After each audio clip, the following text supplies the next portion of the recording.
Sequels to 28 Days Later continue to subvert expectations in the best way possible, with this direct follow-up to 28 Years Later being another rock-solid installment in the franchise. Welcome to Bite Size Bunny, my name's Tony, and today we are going to be talking about 28 Years Later, The Bone Temple. 28 Years Later, The Bone Temple picks up right where the last film left off. Spike has been kidnapped by the Jimmies and forced to join their cults as they wreak havoc on other survivors in truly sadistic ways. But then we've got a whole other storyline following Dr. Ian Kelton as he is performing various experiments on the Alpha known as Samson. I'm wanting to start off with the direction of this film. Bone Temple is not directed by Danny Boyle, it is directed by Nia DaCosta. When I initially heard that this sequel wasn't being directed by Danny Boyle, I was a little skeptical. I love 28 Years Later, and I wasn't confident that a sequel to that film would work in anyone else's hands. But Nia DaCosta blew me away with her direction.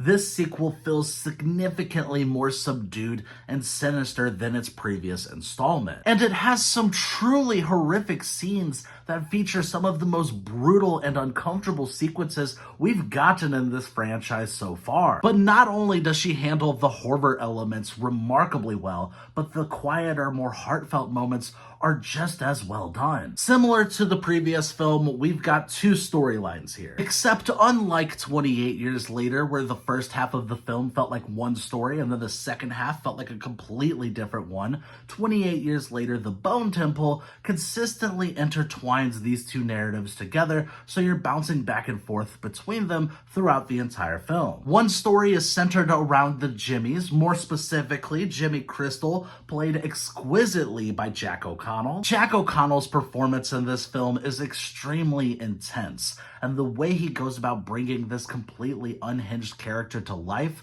makes this one of the best antagonists we've gotten in a horror film in the last decade. You never know what this character is about to do anytime he's on screen. All you do know is that whatever he's about to do is going to be extremely twisted and agonizing to watch. The way he mentally breaks down not just his victims, but his fellow Jimmies as well, is hard to sit through. And when it comes to the Jimmies, the only other characters I can really compare them to are the Droogs in A Clockwork Orange, which feels very intentional because you can clearly tell there are some inspirations being taken from that movie when it comes to the Jimmy storyline. Then on the flip side of the coin, we've got the storyline following Ray Fiennes as the instantly iconic character Dr. Kelson. If you loved his parts in 28 Years Later, then it is more than likely that you're going to love him even more here in The Bone Temple. His storyline provided some much needed heart in this dark film, while also going in directions that continued to be full of surprises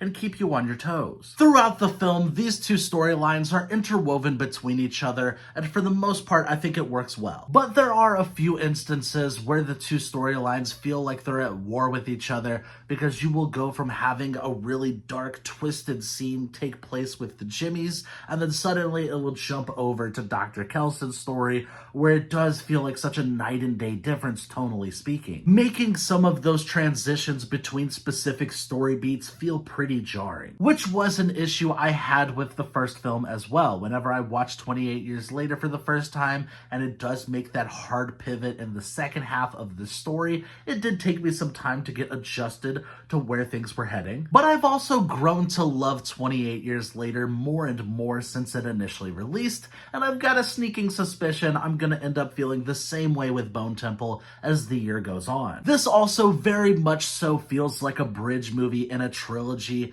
You can absolutely tell there is going to be a third film while watching this, and while Bone Temple does a really good job at expanding upon this world and wrapping up some of the storylines, there are some loose ends by the end of this film that you know are there simply just to set up that next movie. So upon this initial viewing of Bone Temple, I do feel like 28 Years Later feels like a more complete standalone film than this one does. Though I will say the story of the Jimmies and the Doctor do conclude in a very satisfying way that I really wasn't expecting. The finale of this film is top-notch. Overall, Bone Temple is a great sequel to 28 Years Later, and I'm really really looking forward to seeing how this overarching story is going to conclude. If they manage to stick the landing with the next film, I do think this has the potential to be my favorite horror trilogy of all time. But in the meantime, I'm going to be giving 28 Years Later, The Bone Temple an 8.5 out of 10. Thank you guys for watching. I hope you enjoyed this review. Like, subscribe, and all that YouTube stuff. And what is your favorite installment in the 28 Days Later franchise so far? I'd love to know.